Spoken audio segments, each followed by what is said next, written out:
It's never too late to start over, right? Starting over strips away all the noise, revealing your true potential and purpose. Those of you with all that creative energy still bubbling and churning inside of you, knowing that one mindset shift can transform your entire life. I'm speaking to you.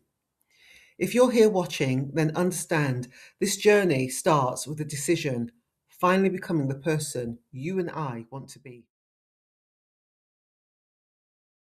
Unfinished, because most of us are, right, is the space for us to have conversations on your creativity, work, and becoming in the age of AI. This year, this time isn't about reinventing yourself overnight. It's about taking what you already have with your ideas, your instincts, your creativity, and treating them with respect.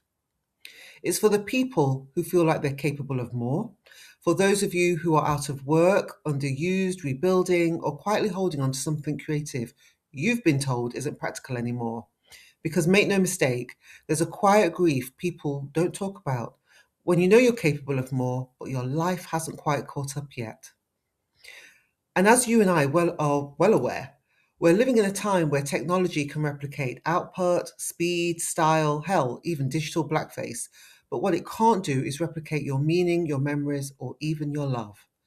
For those of you who don't know me, hi, I'm Bardot, and as founder of House of Nyabinghi, a fashion, lifestyle, and culture e-commerce startup, I can't design clothing collections, collaborate with other artists, or produce and deliver educational and cultural projects like this one without our first brand value, creativity.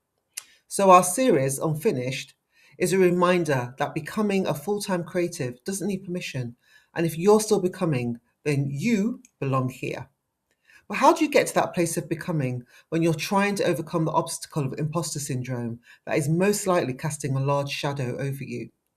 You see, it takes a collection of characteristics and attributes that I'll share with you, or the ones personal to me anyway, so you too can unleash your creativity and become who you were born to be. And remember, like beauty, art has no expiry date. So be creative, make your art, and leave a mark.